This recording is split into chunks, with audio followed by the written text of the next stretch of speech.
গণিতের রঙিন দুনিয়ায় স্বাগত। তোমার মনে হতে পারে গণিতের দুনিয়া কিভাবে রঙিন? চলো আজকে সেটি ঘুরে দেখা যাক। তুমি কখনো জেব্রা নামক প্রাণীটাকে দেখেছো? জেব্রার শরীরে এমন সাদা কালো ডোরাকাটা থাকে।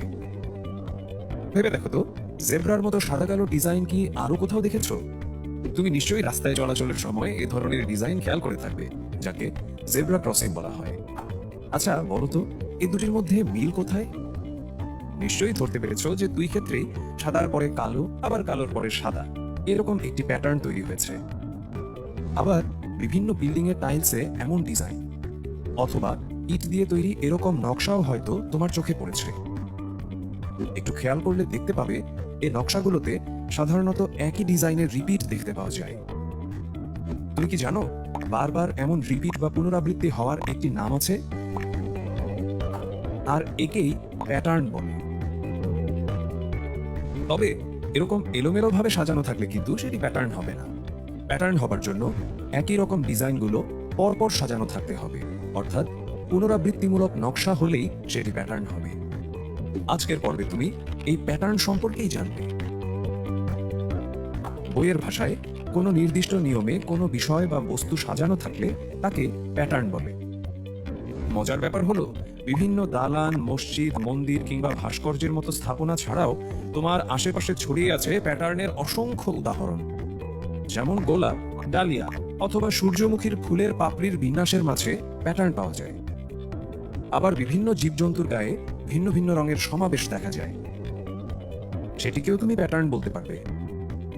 যেমন রয়্যাল বেঙ্গল টাইগারের কালো ডোরাকাটা দাগ থেকে শুরু করে ময়ূরের পেখমের রঙের খেলাও প্যাটার্নের উদাহরণ। সবচাইতে মজার বিষয় হলো, সময়ের মধ্যেও কিন্তু প্যাটার্ন বিদ্যমান।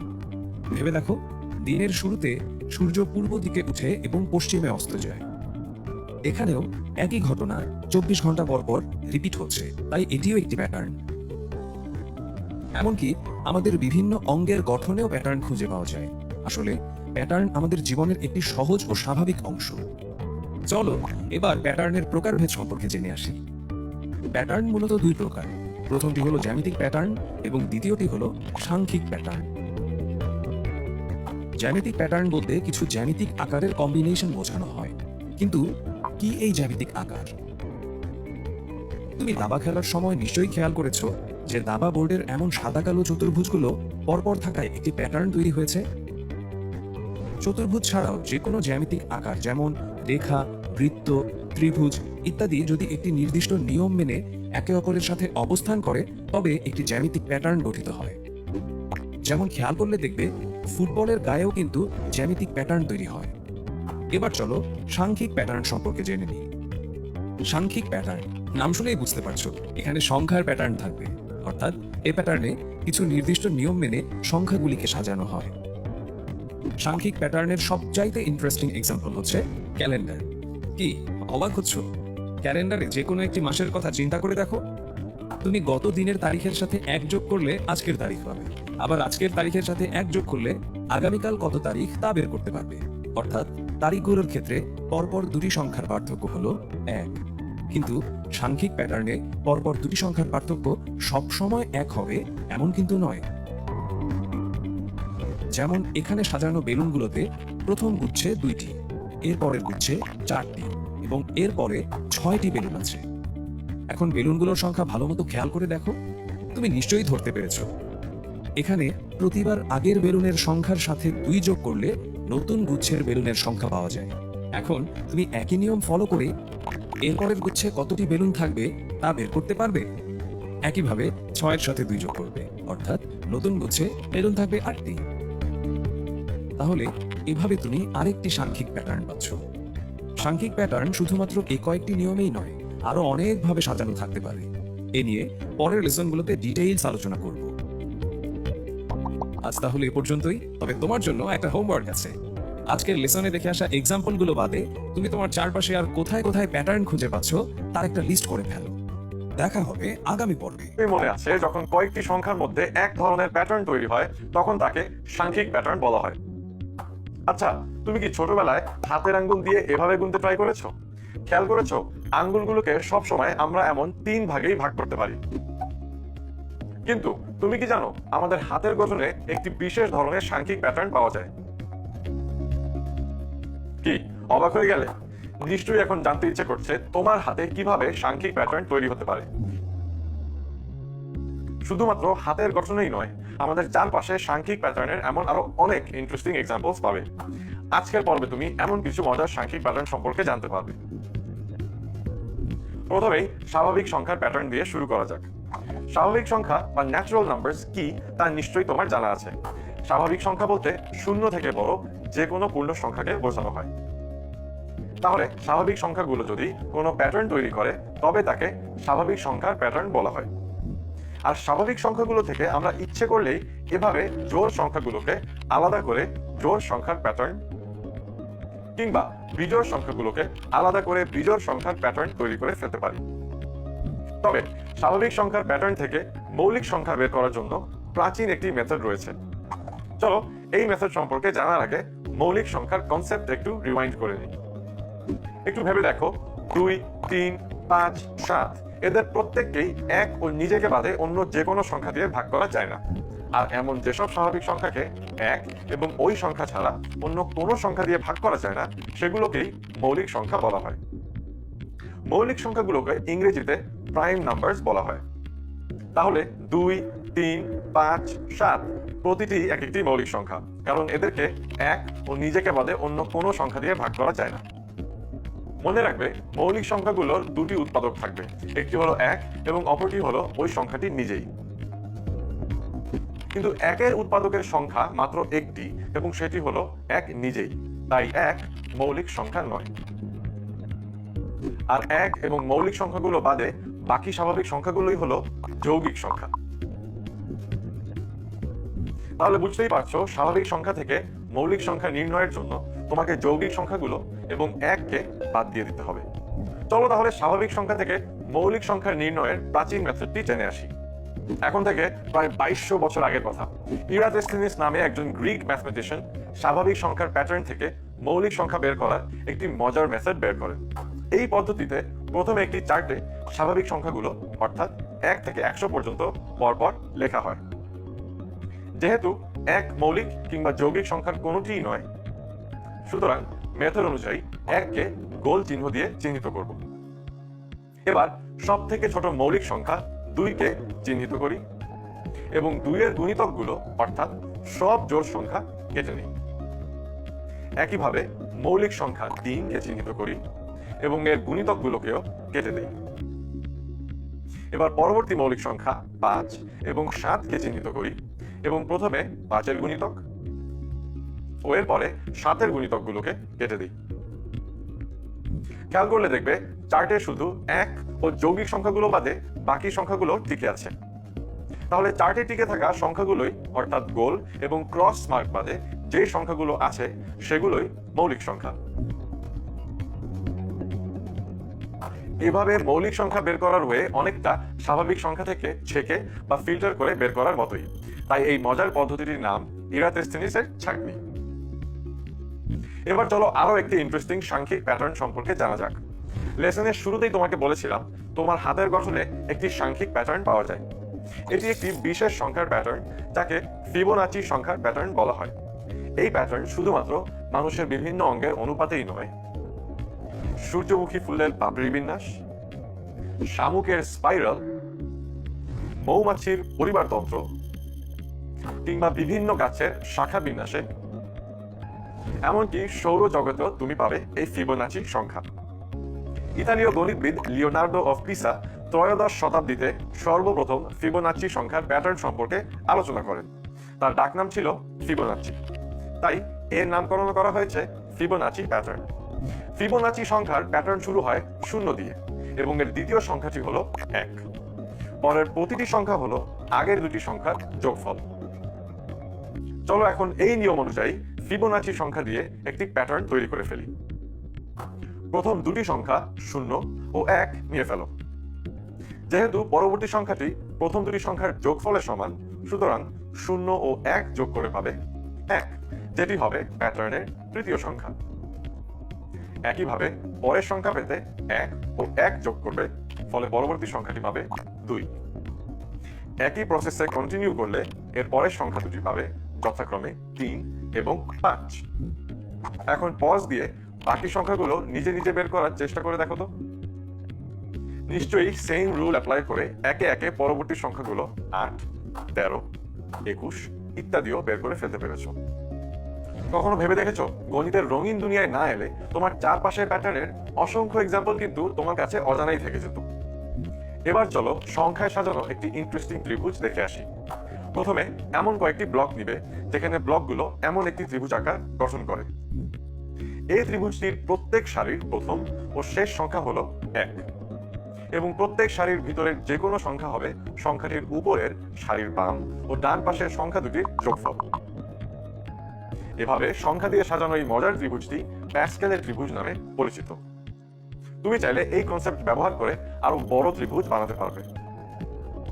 নিশ্চয়ই বুঝতেই পারছো সাংখ্যিক প্যাটার্নগুলো কিভাবে সাজানো থাকবে তার কোনো ফিক্সড নিয়ম নেই। তোমাকে প্যাটার্ন দেখে একটু বুদ্ধি খাটিয়ে সেটি বের করতে হবে। আজ তাহলে এই পর্যন্তই।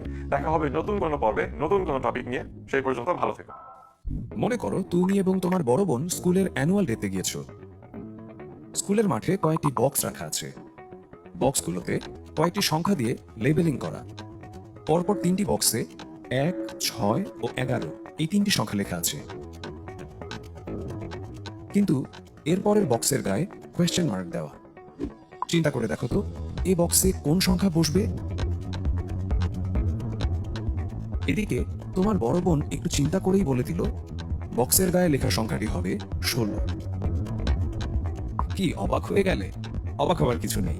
এই লেসনটি মনোযোগ দিয়ে শিখে নিলে তুমিও বক্সের অজানা সংখ্যাটি সহজেই বের করে ফেলতে পারবে। চলো স্কুলের মাঠে সাজানো বক্সগুলোর কাছে ফিরে যাই।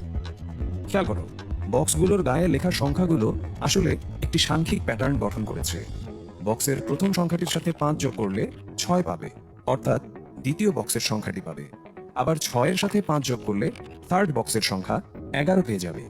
লক্ষ্য করো পরপর দুটি বক্সের লেখা সংখ্যার পার্থক্য হয় 5। তাহলে নিশ্চয়ই ধরতে পেরেছো নেক্সট সংখ্যাটি হবে 11 প্লাস 5 অর্থাৎ 16। তাহলে এখানে তুমি এমন একটি সাংখ্যিক প্যাটার্ন পাচ্ছ যার প্রতিটি সংখ্যা আগের সংখ্যার চাইতে 5 বেশি। তোমার বড় বোন প্যাটার্ন সাজানোর এই নিয়মটি ধরতে পারায় বক্সের অজানা সংখ্যাটি ইজিলি বলে দিতে পেরেছে। আবার এই প্যাটার্নের প্রতিটি সংখ্যা আগের চেয়ে 5 করে বেড়েছে, অর্থাৎ প্রতি ক্ষেত্রে তুমি সমান পার্থক্য পেয়েছো। কিন্তু সবসময় এমন সমান পার্থক্যের সাংখ্যিক প্যাটার্ন পাবে তা কিন্তু নয়। তাহলে সংখ্যাগুলোর পার্থক্য সেম না হয়ে ডিফারেন্ট হলে কি করবে? এই প্রশ্নের উত্তর পেতে চলো একটি কুইজ কম্পিটিশনে যাওয়া যাক। ধরো তুমি একটি কুইজ কম্পিটিশনে পার্টিসিপেট করেছো এবং সেখানে তোমাকে কয়েকটি চকলেট দেওয়া হলো, যেখানে প্রথম চকলেটের মোড়কের গায়ে লেখা আছে 1। পরবর্তী 3টি চকলেটের মোড়কে তুমি একে একে 4, 9, 16 এই 3টি সংখ্যা পেলে। এখন কম্পিটিশনের উপস্থাপক তোমাকে প্রশ্ন করলেন, শেষের চকলেটটি না দেখেই বলতে হবে এতে কি লেখা আছে। কি টেনশনে পড়ে গেলে? একটু চিন্তা করলেই তুমি ইজিলি এই প্রশ্নের উত্তর দিতে পারবে। চকলেটের গায়ে লেখা সংখ্যা 4টি ছিল 1, 4, 9 ও 16। খেয়াল করে দেখো প্রথম পাশাপাশি দুইটি সংখ্যা 1 ও 4, যাদের পার্থক্য 3। পরবর্তী পাশাপাশি সংখ্যাগুলোর মাঝে পার্থক্য যথাক্রমে 5 ও 7। দেখতেই পাচ্ছ এখানে চকলেটের মোড়কে লেখা সংখ্যাগুলির পার্থক্য ভিন্ন ভিন্ন। তাহলে প্যাটার্নের অজানা সংখ্যাটি কিভাবে বের করবে? এখন সংখ্যাগুলোর পার্থক্যের মধ্যে কোনো প্যাটার্ন খুঁজে পাও কিনা দেখো তো। একদম ঠিক ধরেছ, এখানে পাশাপাশি দুইটি সংখ্যার পার্থক্য প্রতিবার 2 করে বেড়েছে, অর্থাৎ সবগুলোর পার্থক্যের মাঝে একটি প্যাটার্ন খুঁজে পাওয়া যাচ্ছে। তাহলে 16 ও এর পরের সংখ্যার মধ্যে পার্থক্য হবে 7 প্লাস 2 বা 9। অতএব 16 এর সাথে 9 যোগ করলেই অজানা সংখ্যাটি পেয়ে যাবে, অর্থাৎ অ্যান্সার হবে 25। দেখলে তো কিভাবে একটু বুদ্ধি খাটিয়ে তুমি কম্পিটিশনের মজার ধাঁধাটি সলভ করে ফেলতে পারো। কিন্তু একটু খেয়াল করলে দেখবে এতক্ষণ দেখে আসা সবগুলো প্যাটার্নেই আগের সংখ্যার চাইতে পরের সংখ্যা বড় ছিল, অর্থাৎ সংখ্যাগুলো ক্রমান্বয়ে বেড়েছে। এ ধরনের প্যাটার্নকে ক্রমবর্ধমান সংখ্যার প্যাটার্ন বলা হয়। তবে প্যাটার্নগুলো সবসময় ক্রমবর্ধমান হবে তা কিন্তু নয়। যেমন ধরো তুমি একটি ভিডিও গেম খেলছো, যেখানে গেমের ক্যারেক্টার একটি ট্রেজার হান্টে বেরিয়েছে। হঠাৎ সে সামনে একটি নদী দেখতে পেল। তাকে নদীটি পার হতে হলে কয়েকটি পাথরের ধাপ পার হয়ে ওপারে পৌঁছাতে হবে। প্রথম পাথরের ধাপে পা দিয়েই সে 40 পয়েন্টস পেয়ে গেল। নেক্সট তিনটি ধাপে পা দিয়ে যথাক্রমে 38, 34 ও 28 পয়েন্টস পেল। এখন পরের ধাপে পা না দিয়েই কত পয়েন্টস পাবে সেটা গেস করার ট্রাই করো তো। এক্ষেত্রেও তোমাকে একটি সংখ্যার প্যাটার্ন খুঁজে বের করতে হবে। প্রথম 4টি পাথরের জন্য পাওয়া পয়েন্টস যথাক্রমে 40, 38, 34 ও 28। প্রথম দুটি সংখ্যার পার্থক্য 2। পরবর্তী পাশাপাশি সংখ্যা দুটির পার্থক্য যথাক্রমে 4 ও 6। বুঝতেই পারছো, পরপর দুটি সংখ্যার পার্থক্য প্রতিবার 2 করে বেড়েছে। তাহলে 28 ও এর পরের সংখ্যার পার্থক্য হবে 6 প্লাস 2 বা 8। সুতরাং অজানা সংখ্যাটি হবে 20। এভাবেই কিন্তু গেমের কার্টুনটি নদী পার হয়ে ট্রেজারটি উদ্ধার করতে পারবে। মজার ব্যাপার হচ্ছে, এখানে সংখ্যাগুলোর পার্থক্যের মাঝে প্যাটার্ন থাকলেও এই প্যাটার্নটির যে কোনো সংখ্যা আগের সংখ্যাটির চাইতে ছোট, অর্থাৎ ক্রমহ্রাসমান। এ কারণে এ ধরনের সাংখ্যিক প্যাটার্ন হলো ক্রমহ্রাসমান সংখ্যার প্যাটার্ন। মনে রাখবে, সাংখ্যিক প্যাটার্নের অজানা সংখ্যাটি বের করতে প্যাটার্নটি কোন নিয়মে সাজানো আছে তা বের করতে হবে। আবার সাধারণ যোগ ও বিয়োগ করে এভাবে অজানা সংখ্যা বের করা ছাড়াও গুণ ও ভাগের মাধ্যমেও তুমি কোনো প্যাটার্নের অজানা সংখ্যা বের করে ফেলতে পারো। এক্ষেত্রেও তোমাকে প্যাটার্নটি কোন নিয়মে সাজানো আছে তা ধরতে হবে। যেমন এই সংখ্যার প্যাটার্নটিতে দেখা যাচ্ছে কোনো সংখ্যা এর আগের সংখ্যার 2 গুণ, তাহলে 8 এর পরের সংখ্যাটি হবে 8 গুণ 2 বা 16। আবার এই সংখ্যার প্যাটার্নটিতে আগের সংখ্যাকে 5 দিয়ে ভাগ করলে পরের সংখ্যাটি পাওয়া যায়। তাহলে 25 এর পরের সংখ্যাটি হবে 25/5 বা 5। তাহলে বুঝতেই পারছো, সাংখ্যিক প্যাটার্নের কোনো অজানা সংখ্যা বের করার জন্য কোনো স্পেসিফিক রুলস নেই। একটি প্যাটার্ন কোন নিয়ম মেনে চলে তা একটু বুদ্ধি খাটিয়ে বের করতে হবে, তার সাথে লাগবে প্র্যাকটিস। আজ এই পর্যন্তই, দেখা হবে নতুন একটি পর্বে। সে পর্যন্ত চলো আজকে 1780 সালের জার্মানির একটি স্কুল থেকে ঘুরে আসি। সেই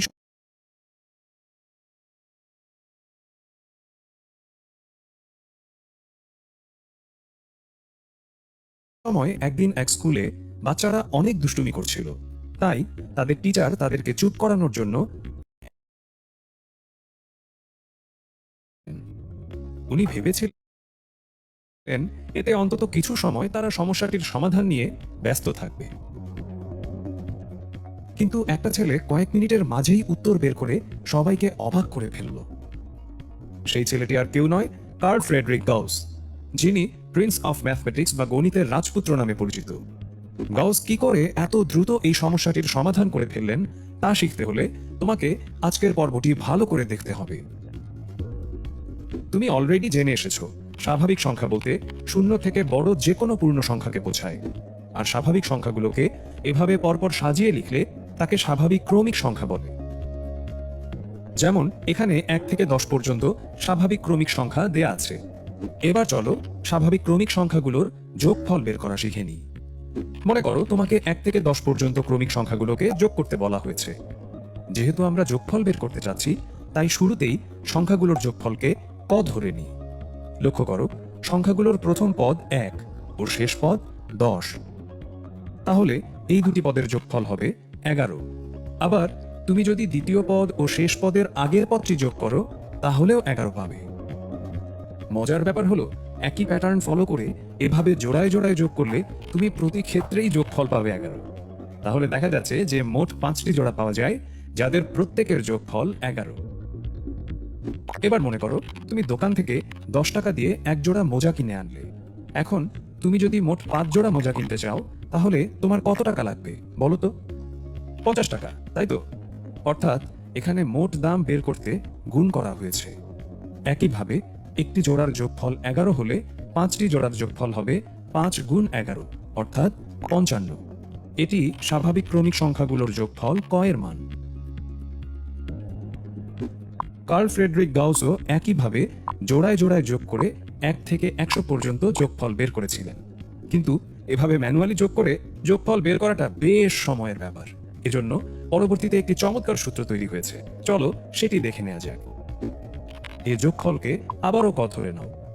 এবার চিন্তা করো তো, 1 আর 2 যোগ করলে যদি 3 হয়, তাহলে 2 আর 1 যোগ করলেও 3 হয় কিনা। বুঝতেই পারছো, যোগের ক্ষেত্রে উল্টো করে যোগ করলেও মান একই থাকে। তাহলে সংখ্যাগুলোকে উল্টো দিক থেকে এভাবেও লেখা যাবে। এখন এদেরকে যোগ করে ফেলো। যেহেতু এই 10টি জোড়ার যোগফল সেম, তাই যে কোনো একটি জোড়া লিখে তার সাথে 10 গুণ করে দিই। এবার 2কে ডান পাশে নিয়ে ক্যালকুলেট করলে কয়ের মান পাবে 55। খেয়াল করলে দেখবে একটু আগে করে আসা প্রসেস থেকেও কিন্তু একই মান পেয়েছিলে। যেখানে এই 1 ছিল প্রথম পদ আর 10 ছিল শেষ পদ, এবং টোটাল পদ সংখ্যা ছিল 10টি। অর্থাৎ স্বাভাবিক ক্রমিক সংখ্যার যোগফল বের করার জন্য প্রথম পদ ও শেষ পদের যোগফলের সাথে মোট পদ সংখ্যা গুণ করে 2 দিয়ে ভাগ করলেই হবে। তাহলে তুমি স্বাভাবিক ক্রমিক সংখ্যাগুলো যোগ করার একটি ফর্মুলা পেয়ে গেলে। পজ করে অবশ্যই ফর্মুলাটি লিখে নিবে। এখন তোমার মনে নিশ্চয়ই প্রশ্ন আসছে, এভাবে 1 থেকে শুরু না হলে সূত্রটি কি কাজ করবে না? মনে করো তোমাকে 17 থেকে 31 পর্যন্ত ক্রমিক সংখ্যাগুলোকে যোগ করতে বলা হলো। এখানে প্রথম পদ 17, শেষ পদ 31, আর মোট পদ সংখ্যা হলো 15টি। তাহলে ঝটপট এই মানগুলো সূত্রে বসিয়ে ফেলো। এখন ক্যালকুলেট করলে অ্যান্সার পাবে 360। তুমি চাইলে ক্যালকুলেটর ইউজ করে উত্তরটি মিলিয়ে নিতে পারো। অর্থাৎ প্রথম পদ 1 না হলেও এই সূত্রটি দিয়ে তুমি ক্রমিক সংখ্যাগুলোর যোগফল বের করতে পারবে। আবার যদি 1 থেকে শুরু করে ক্রমিক সংখ্যাগুলোর যোগফল বের করতে হয়, তবে প্রথম পদের জায়গায় 1 বসিয়ে সূত্রটিকে এভাবেও লিখতে পারো। এতক্ষণ তো হাতে কলমে হিসাব করে সূত্রটি বের করার নিয়ম শিখলে। এবার চলো একটি মজার খেলার মাধ্যমে সূত্রটি বের করার চেষ্টা করে দেখি। ধরো তুমি 1 থেকে 5 পর্যন্ত এ সংখ্যাগুলোর যোগফল বের করবে। প্রথমে 1কে এমন একটি ব্লক চিন্তা করো। একইভাবে বাকি সংখ্যা 2, 3, 4 ও 5কেও এমন ব্লক চিন্তা করো। ইন্টারেস্টিং ব্যাপার হলো এই ব্লকগুলোকে 1 থেকে শুরু করে ধাপে ধাপে এভাবে সাজানো যায়, ঠিক তোমরা যেমন ভিডিও গেমস খেলো তেমন। এবার সংখ্যাগুলোকে উল্টো করে সাজিয়ে নাও।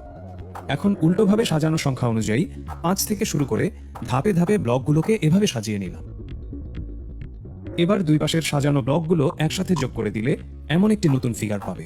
অর্থাৎ এ সংখ্যাগুলোর একত্রে যোগফল হলো নতুন ফিগারের টোটাল ব্লক সংখ্যা। এবার ব্লকগুলোকে যে সংখ্যা অনুযায়ী সাজানো হয়েছিল তা এভাবে পাশে লিখে ফেলো। খেয়াল করো, নতুন ফিগারটিতে দৈর্ঘ্য বরাবর 6টি এবং প্রস্থ বরাবর 5টি ব্লক আছে। তাহলে 6 ও 5 গুণ করলেই টোটাল ব্লক সংখ্যা পেয়ে যাবে।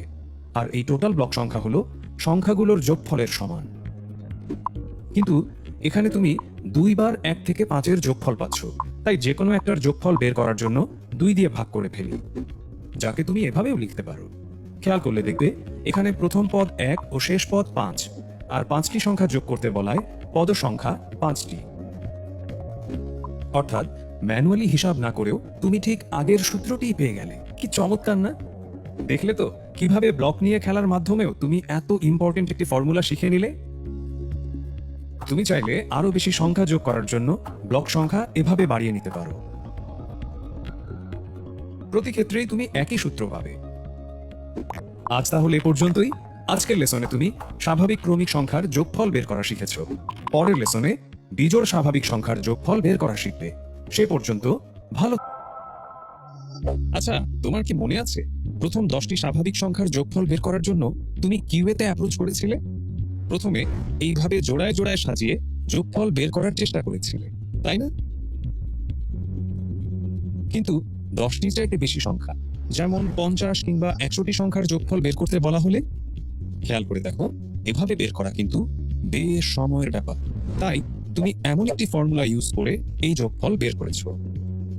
এখন তোমাকে যদি প্রথম 10টি বিজোড় সংখ্যার যোগফল বের করতে বলা হয়, তবে এক্ষেত্রে তুমি ক্যালকুলেটর ইউজ করে এই যোগফল বের করতে পারো, কিংবা এভাবে জোড়ায় জোড়ায় সংখ্যাগুলো সাজিয়ে নিতে পারো, যেখানে প্রতিটি জোড়ার যোগফল সেম আসে। যেমন এখানে প্রথম আর শেষ সংখ্যা নিয়ে একটি জোড়া গঠন করলে যোগফল আসবে 20।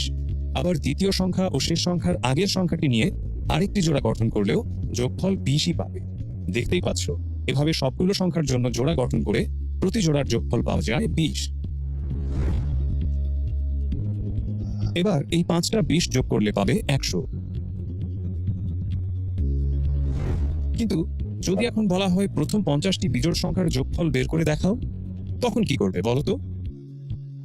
এক্ষেত্রে কিন্তু এভাবে জোড়ায় জোড়ায় যোগফল বের করার প্রসেসটি বেশ সময়ের ব্যাপার। আজকের পর্বে এই ক্রমিক বিজোড় সংখ্যার যোগফল কিভাবে কম সময়ে ও সহজেই বের করে ফেলা যায় তা শিখতে পারবে। চলো প্রথমে একটি মজার ট্রিক্স দিয়ে বিজোড় সংখ্যাগুলোর যোগফল বের করা শিখে নিই। তোমাকে এখানে ক্রমিক বিজোড় সংখ্যাগুলোর যোগফল বের করতে হবে, অর্থাৎ বিজোড় সংখ্যাগুলোকে পরপর নিতে হবে। প্রথম স্বাভাবিক বিজোড় সংখ্যাটি হলো 1, তাহলে পরের বিজোড় সংখ্যাটি হবে 3। এখন এই দুটি সংখ্যার যোগফল হবে 4। এবার 3-এর পরের বিজোড় সংখ্যাটি হলো 5, তাই আগের দুটি বিজোড় সংখ্যার সাথে 5কে যোগ কর, যোগফল আসে 9। 5-এর পরের বিজোড় সংখ্যাটি হলো 7, তাই এবার 7কে যোগ করে দেখো, যোগফল 16 পেয়েছো, তাই না? খেয়াল করে দেখো তো এই যোগফলগুলোর মধ্যে কোনো প্যাটার্ন ধরতে পারো কিনা। এদিকে কিন্তু সংখ্যাগুলোর মধ্যে পার্থক্য সমান নয়, তাহলে কি চিন্তায় পড়ে গেলে? আচ্ছা, একটু সহজ করে দিই। এই সংখ্যাগুলো কি ধরনের সংখ্যা তা ভাবলেই সহজ হয়ে যাবে। দেখো, প্রথম দুটি বিজোড় সংখ্যার যোগফল 4 পাওয়া যায়। আবার 4কে তুমি চাইলে 2-এর বর্গ বা স্কয়ার্ড হিসেবেও লিখতে পারো। একইভাবে 9কে 3-এর স্কয়ার্ড আর 16কে 4-এর স্কয়ার্ড হিসেবেও লেখা যায়। এখন কোনো প্যাটার্ন ধরতে পারছো কিনা দেখো তো। একদম ঠিক করেছো, প্রতিটি বিজোড় সংখ্যা যোগ করলেই তুমি এমন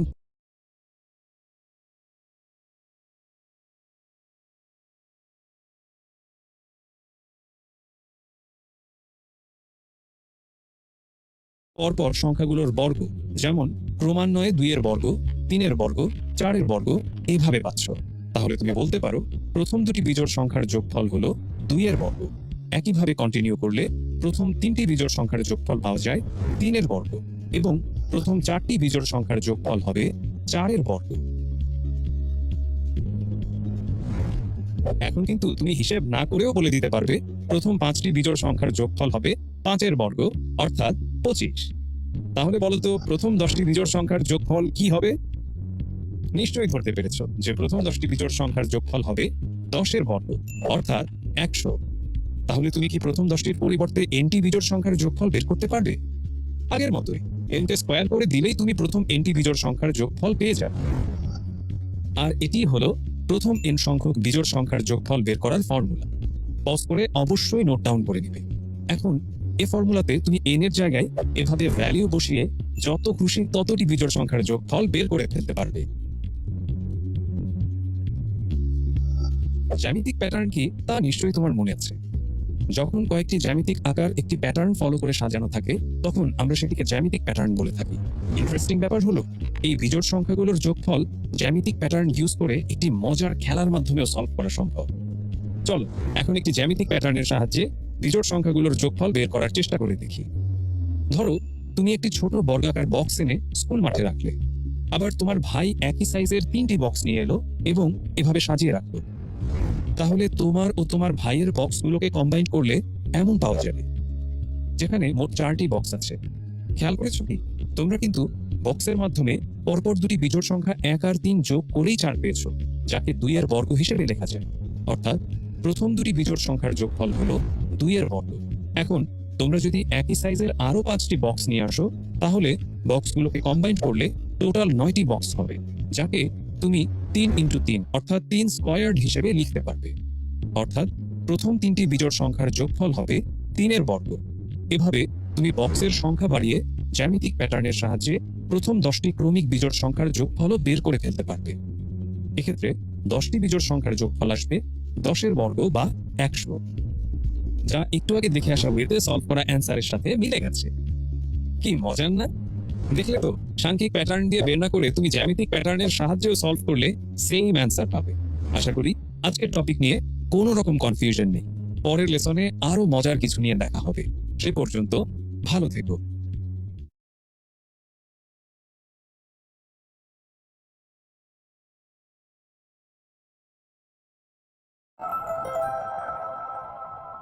সংখ্যা ছাড়া ম্যাথমেটিক্স চিন্তা করাটাই অসম্ভব, তাই না? আবার সংখ্যার মধ্যে কত রকমের ক্লাসিফিকেশন, বাস্তব সংখ্যা, স্বাভাবিক সংখ্যা, পূর্ণ সংখ্যা, ধনাত্মক সংখ্যা, ঋণাত্মক সংখ্যা, কত কি। কিন্তু তুমি কি কখনো পূর্ণবর্গ সংখ্যার নাম শুনেছো? আজকের লেসনে এই পূর্ণবর্গ সংখ্যার খুঁটিনাটি নিয়েই আলোচনা হবে। চলো তাহলে শুরু করা যাক। পূর্ণবর্গ শব্দটি দেখেই বুঝতে পারছো একে দুটি শব্দে ভাগ করা যায়, পূর্ণ আর বর্গ। তাহলে পূর্ণবর্গ সংখ্যা শব্দটিকে ভেঙে পাওয়া যায় পূর্ণ সংখ্যা ও বর্গ সংখ্যা। আর এই দুটি শব্দ দিয়েই তুমি পূর্ণবর্গ সংখ্যা কি তা ডিফাইন করতে পারবে। অর্থাৎ পূর্ণবর্গ সংখ্যা বলতে একটি পূর্ণ সংখ্যার বর্গকে বোঝায়। একে বর্গ সংখ্যাও বলা হয়ে থাকে। চলো এখন সংজ্ঞা অনুযায়ী পূর্ণবর্গ সংখ্যার কনসেপ্ট বুঝে ফেলি। তুমি নিশ্চয়ই জানো ভগ্নাংশ বাদে বাকি সব সংখ্যাই পূর্ণ সংখ্যা। যেমন 0 একটি পূর্ণ সংখ্যা। আবার পূর্ণ সংখ্যাগুলো পজিটিভ বা ধনাত্মক হতে পারে, কিংবা নেগেটিভ বা ঋণাত্মকও হতে পারে। এখন পূর্ণবর্গ সংখ্যার কিছু এক্সাম্পলস বের করার চেষ্টা করে দেখো।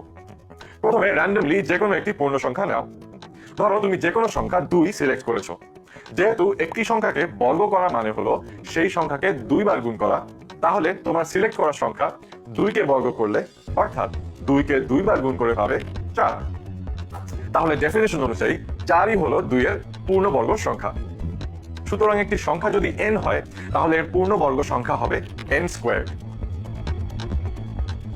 এবার সেই নিয়ম ফলো করে তুমি কি 5 এর পূর্ণবর্গ সংখ্যা বের করতে পারবে? এর জন্য আগের মতোই 5 কে এভাবে 2 বার গুণ করে নিতে হবে, আর তাহলেই পেয়ে যাবে 5 এর পূর্ণবর্গ সংখ্যা 25। কিন্তু এখন যদি ঋণাত্মক পূর্ণ সংখ্যার বর্গ বের করতে বলা হয়, তাহলে যেমন 5 এর আগে একটা মাইনাস দিয়ে -5 এর বর্গ সংখ্যা বের করতে বলা হলো, এই ক্ষেত্রেও কি তুমি একইভাবে -5 কে বর্গ করে অর্থাৎ 2 বার -5 গুণ করলেই উত্তর পেয়ে যাবে? যেহেতু গুণের ক্ষেত্রে মাইনাসে মাইনাসে প্লাস হয়ে যাবে, তাই উত্তর হবে 25। খেয়াল করে দেখো, এখানে -5 এর পূর্ণবর্গ সংখ্যা হলো 25। আবার একটু আগে তুমি ধনাত্মক সংখ্যার জন্য +5 এর বর্গ সংখ্যা পেয়েছিলে 25। অর্থাৎ +5 আর -5 এর বর্গ সংখ্যা সেম। তুমি এভাবে প্রতিটি সংখ্যার পজিটিভ ও নেগেটিভ ভ্যালুর জন্য পূর্ণবর্গ সংখ্যা বের করে দেখতে পারো। দেখবে প্রতি ক্ষেত্রেই সেম উত্তর পাওয়া যায়। এখন স্ক্রিন পজ করে 1 থেকে 30 পর্যন্ত সংখ্যাগুলোর বর্গ সংখ্যা নিজে বের করে ফেলো। সবগুলো ঠিকমতো বের করতে পেরেছো কিনা তা দেখার জন্য চার্ট থেকে তোমার উত্তরের সাথে মিলিয়ে নাও। আশা করি পূর্ণবর্গ সংখ্যা কি তা নিয়ে আর কোনো কনফিউশন নেই। কিন্তু তোমাকে যে কোনো সংখ্যা দিয়ে দিলে তুমি বুঝবে কি করে সেটি পূর্ণবর্গ কিনা? এই জন্য পূর্ণবর্গ সংখ্যা চেনার একটি মজার টেকনিক আছে। সেটি হলো কোনো সংখ্যার অঙ্কগুলোকে পরপর যোগ করলে যে এক অঙ্কের সংখ্যা আসবে তা যদি 1, 4, 7 বা 9 হয়, তাহলে ওই সংখ্যাটি পূর্ণবর্গ সংখ্যা। কি শুনে কঠিন মনে হচ্ছে? কয়েকটি এক্সাম্পল দেখলেই ব্যাপারটা ক্লিয়ার হয়ে যাবে। ধরো 144 পূর্ণবর্গ সংখ্যা কিনা যাচাই করতে বলা হলো। প্রথমে মেথড অনুযায়ী সংখ্যাটির অঙ্কগুলো অর্থাৎ 1, 4 ও 4 কে যোগ করবে। যোগফল পাওয়া গেল 9। যেহেতু বলা আছে অঙ্কগুলোর যোগফল 1, 4, 7 বা 9 হলে সংখ্যাটি পূর্ণবর্গ সংখ্যা, তাই যোগফল 9 পাওয়ায় বলতে পারো 144 একটি পূর্ণবর্গ সংখ্যা। এবার বলো তো 625 পূর্ণবর্গ সংখ্যা কিনা? এখানে সংখ্যাটির অঙ্কগুলোর যোগফল 13। দেখতেই পাচ্ছ 13 হলো 2 অঙ্কের একটি সংখ্যা, কিন্তু মেথড অনুযায়ী যোগফল 1 অঙ্কের সংখ্যা হতে হবে, তাই 13 এর অঙ্কগুলোকে আবার যোগ করি, ফলে যোগফল হবে 4। এবার কিন্তু তুমি যোগফলে 1 অঙ্কের একটি সংখ্যা পেয়ে গিয়েছো। আবার যেহেতু 4 এই সংখ্যাগুলোর একটি, সুতরাং 625 একটি পূর্ণবর্গ সংখ্যা। চলো এবার একটি ইন্টারেস্টিং টপিক দেখে আসি। কিছুক্ষণ আগে তোমার বানানো এই পূর্ণবর্গ সংখ্যার চার্টটিকে খেয়াল করো।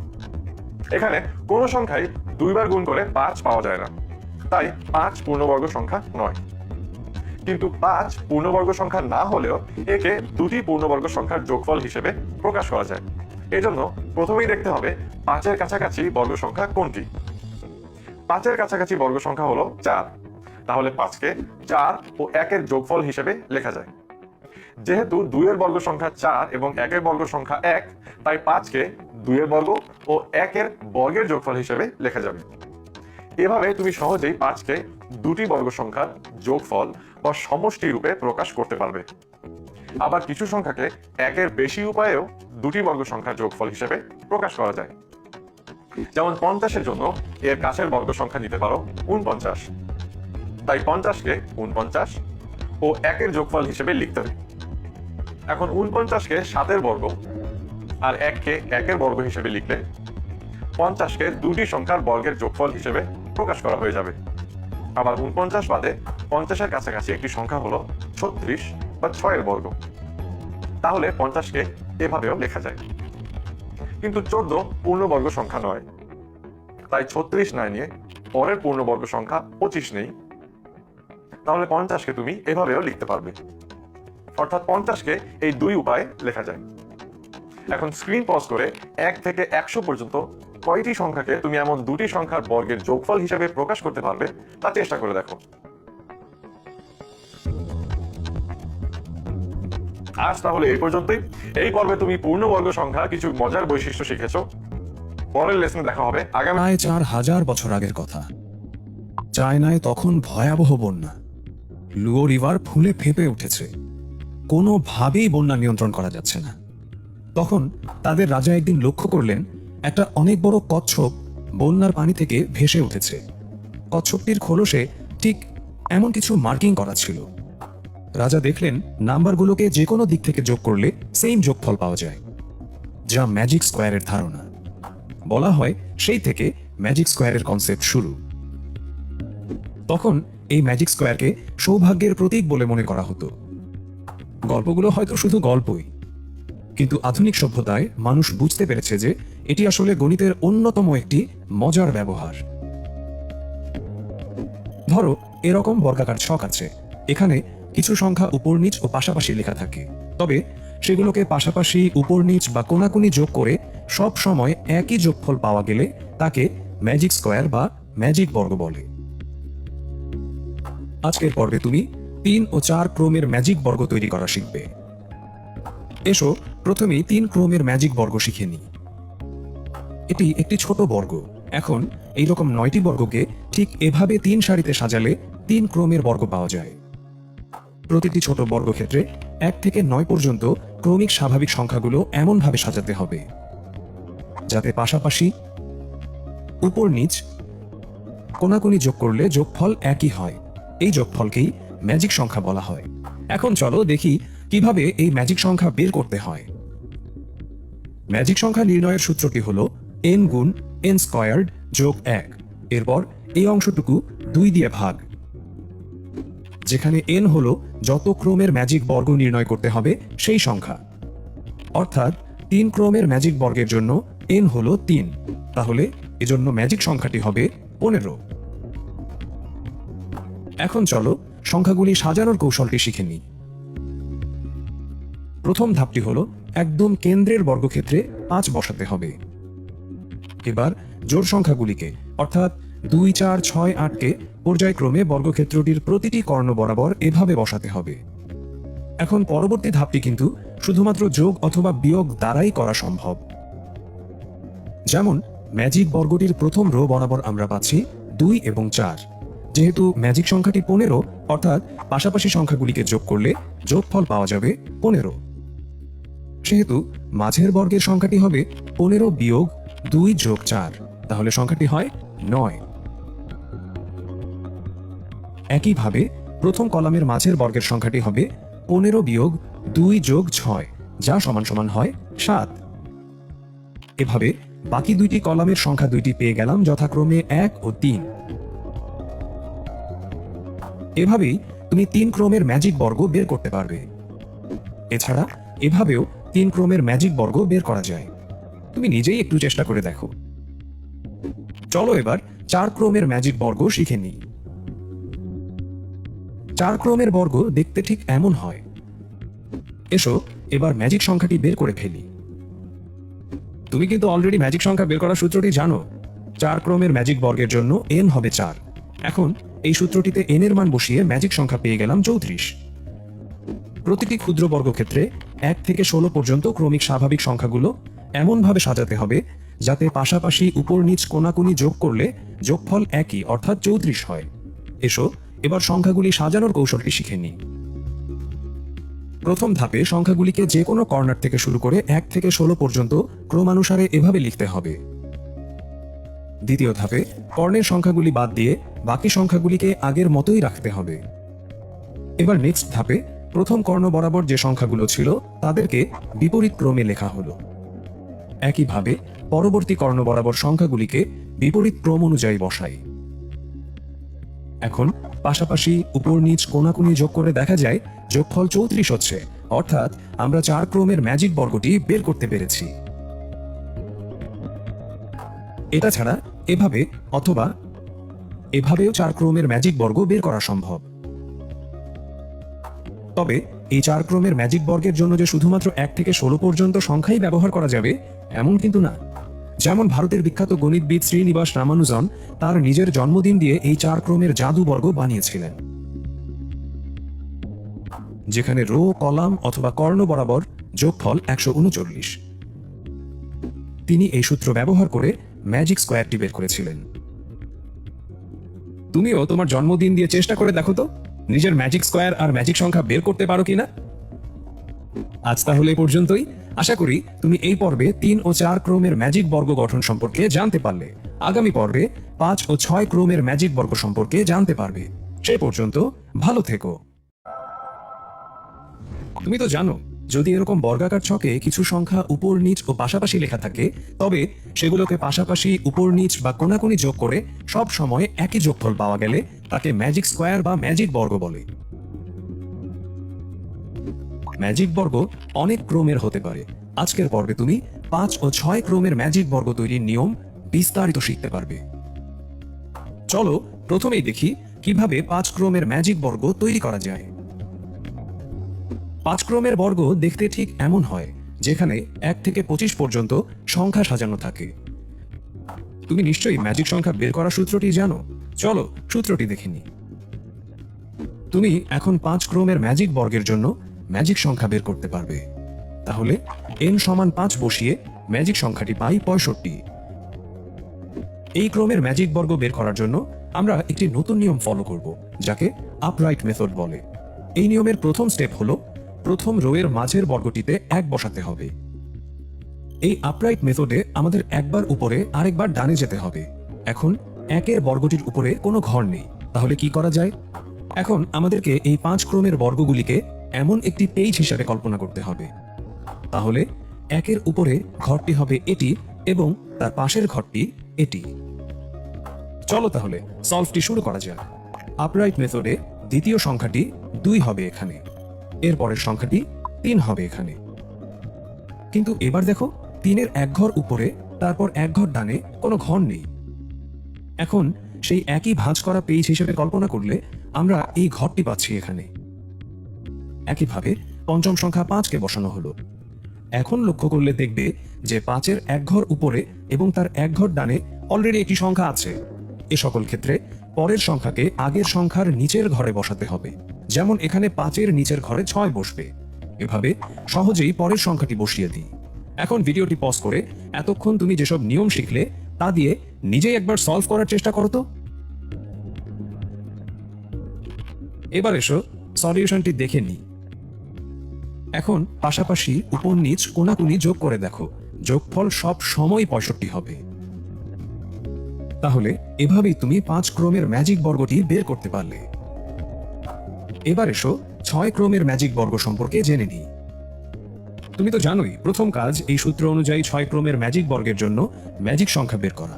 তাহলে n সমান 6 বসিয়ে ম্যাজিক সংখ্যা পাই 111। আর এই 6 ক্রমের বর্গটি হবে ঠিক এমন, যেখানে 6 স্কয়ার্ড অর্থাৎ 36টি বর্গ থাকবে। এবার এই বর্গটিকে হিসাবের সুবিধার জন্য 4টি ছোট 3 ক্রমের বর্গে ভাগ করতে হবে। এবার এই 3 ক্রমের বর্গগুলিকে যথাক্রমে 1, 2, 3 এবং 4 নম্বর বর্গ হিসেবে লিখি। প্রথমে চলো 1 নম্বর বর্গটি নিয়ে সমাধান শুরু করি। তোমার নিশ্চয়ই কিছুক্ষণ আগে শিখে আসা আপরাইট মেথডটি মনে আছে। এই মেথড দিয়ে এবার আমরা 3 ক্রমের একটি ম্যাজিক বর্গ বের করব। আগের মতোই প্রথম সারির মাঝের বর্গটিতে প্রথম সংখ্যা 1 বসাতে হবে।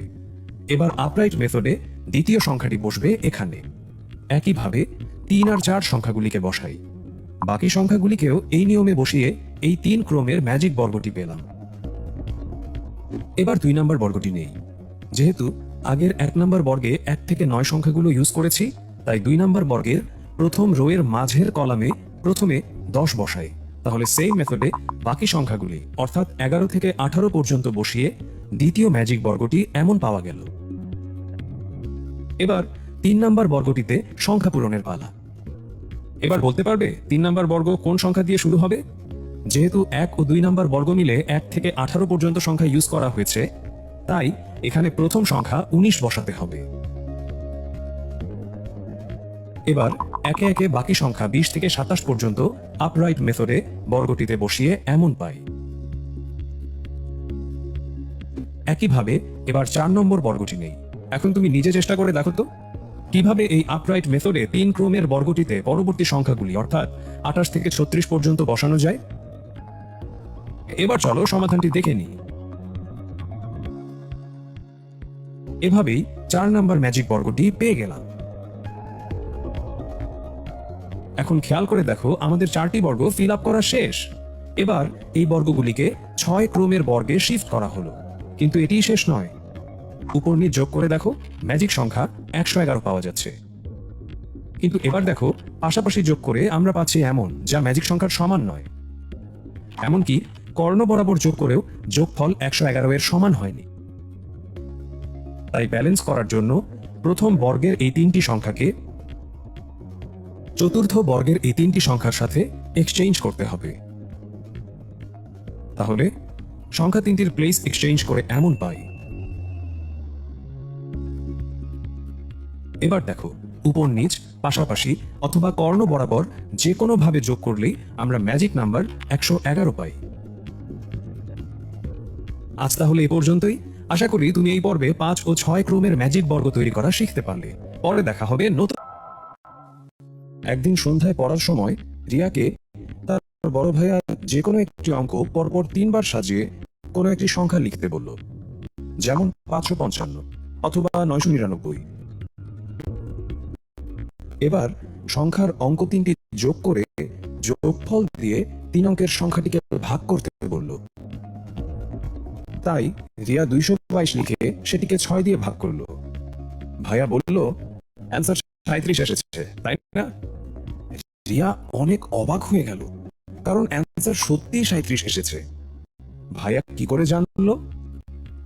এরকমই অবাক করে দেয়া মজার কিছু সংখ্যার খেলা আজ তুমি শিখবে। আজকের পর্বে তুমি সংখ্যা নিয়ে খেলা ও জ্যামিতিক প্যাটার্ন সম্পর্কে ছিল তা আগে শিখে নি। তুমি যদি একই অঙ্ক পরপর 3 বার সাজিয়ে সেই সংখ্যাকে ওই 3 অঙ্কের যোগফল দিয়ে ভাগ করো, তাহলে সব সময়ই উত্তর হবে 37।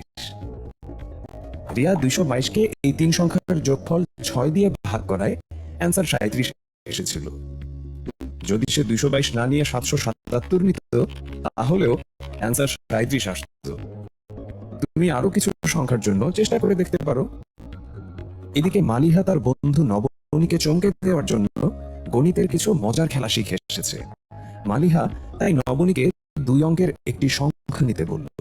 নবনী মনে মনে একটি সংখ্যা ধরে নিল 56। নবনীর সাথে তুমিও মনে মনে একটি সংখ্যা ধরো। এবার মালিহা সেই সংখ্যার অঙ্ক 2টির স্থান বদল করতে বলল। নবনী সংখ্যার অঙ্ক 2টির স্থান বদল করে পেল 65। এবার মালিহা নতুন সংখ্যার সাথে আগের সংখ্যা যোগ করতে বলায় নবনী পেল 65 প্লাস 56 ইকুয়াল টু 121। এবার মালিহা বলল এই যোগফলকে 11 দিয়ে ভাগ করলে ভাগশেষ 0 হয়। নবনী প্রচন্ড অবাক হয়ে গেল, কারণ 121কে 11 দিয়ে ভাগ করলে ভাগশেষ সত্যি 0 হয়। তুমি মনে মনে যে সংখ্যা ধরেছিলে সেখানেও নিশ্চয়ই 0 এসেছে, তাই না? কিন্তু কিভাবে মালিহা এটা বলতে পারলো? 2 অঙ্কের একটি সংখ্যা নিয়ে সেই সংখ্যার অঙ্ক 2টি স্থান বদল করে নতুন সংখ্যাটির সাথে আগের সংখ্যাটি যোগ করলে সেই যোগফল সব সময় 11 দিয়ে নিঃশেষে ভাগ যাবে বা 11 এর গুণিতক হবে। তাই 11 দ্বারা ভাগ করলে ভাগশেষ সব সময় 0 আসবে, সংখ্যা যেটাই নেওয়া হোক না কেন। চলো দেখি মালিহা আর কি মজার খেলা জানে। এই খেলাটির জন্য মালিহা এবার নবনীকে 3 অঙ্কের যে কোনো একটি সংখ্যা নিতে বলল। নবনী 3 অঙ্কের একটি সংখ্যা 321 ধরে নিল। এবার মালিহা সংখ্যার অঙ্কগুলোকে বিপরীত ক্রমে লিখতে বলল। তাই নবনী অঙ্কগুলোকে বিপরীত ক্রমে সাজিয়ে পেয়ে গেল 123। এরপর মালিহা বলল বড় সংখ্যা সংখ্যাটি থেকে ছোট সংখ্যাটি বিয়োগ করে বিয়োগ ফলকে 99 দ্বারা ভাগ করলে ভাগশেষ আবারও শূন্য হবে। নবনী আবারও অবাক হয়ে গেল, কারণ বড় সংখ্যা অর্থাৎ 321 থেকে ছোট সংখ্যা অর্থাৎ 123 বিয়োগ করলে বিয়োগ ফল আসে 198, যাকে 99 দ্বারা ভাগ করলে ভাগশেষ আসে শূন্য।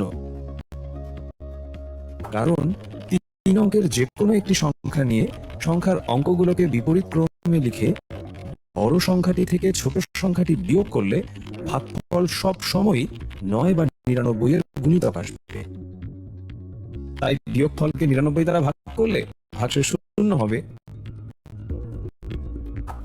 দেখলে তো অঙ্ক দিয়ে কত মজার খেলা সম্ভব। চলো এবার জ্যামিতিক প্যাটার্ন নিয়ে জানি। এই ছবির সংখ্যাটি এমন সমান দৈর্ঘ্যের কাঠি দিয়ে তৈরি। তুমি দেখতে পাচ্ছ এই সংখ্যাটি তৈরি করতে 4টি কাঠি দরকার পড়ছে। এবার এই সংখ্যাটি তৈরি করতে মোট 7টি কাঠি প্রয়োজন। আবার এই সংখ্যার জন্য মোট কাঠি লাগবে 10টি। খেয়াল করো, সংখ্যাগুলো তৈরি করতে কতগুলো কাঠি দরকার সেটার একটি প্যাটার্ন আছে। তুমি কি প্যাটার্নটি ধরতে পারছো? যেমন এই চিত্রে কাঠির সংখ্যা 4টি। এই 4কে 3 যোগ 1 আকারে প্রকাশ করা যায়। আবার এই 3কে এভাবে লেখা যায় 3 গুণ 1, অর্থাৎ 3 গুণ চিত্রে থাকা বর্ণের সংখ্যা। আবার দ্বিতীয় চিত্রটির এই 7কে আমরা 6 যোগ 1 আকারে লিখতে পারি। এই 6কে লেখা যাবে 3 গুণ 2, অর্থাৎ 3 গুণ চিত্রে অবস্থিত বর্ণের সংখ্যা। একইভাবে 10কে এইভাবে লিখতে পারি। তাহলে এই চিত্রের জন্য কাঠির সংখ্যাকে 3 গুণ চিত্রে অবস্থিত বর্ণের সংখ্যা যোগ 1 এভাবে লেখা যাবে। এভাবে এই জ্যামিতিক প্যাটার্নগুলো বীজগাণিতিক রাশি দিয়ে প্রকাশ করা হয়। এবার চলো আরেকটি জ্যামিতিক প্যাটার্নের উদাহরণ দেখিনি। এই চিত্রের সংখ্যাটি তৈরিতে 7টি কাঠি লেগেছে। এই 7কে আমরা লিখতে পারি 5 যোগ 2। আবার এই 5কে লেখা যায় 5 গুণ 1, অর্থাৎ 5 গুণ চিত্রে অবস্থিত সংখ্যার সংখ্যা। এবার পরের চিত্রের সংখ্যা দুইটির জন্য প্রয়োজন 12টি কাঠির।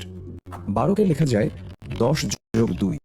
এখন 10কে ভেঙে 5 ও 2 এর গুণফল হিসেবে লেখা যায়, অর্থাৎ 5 গুণ সংখ্যার সংখ্যা।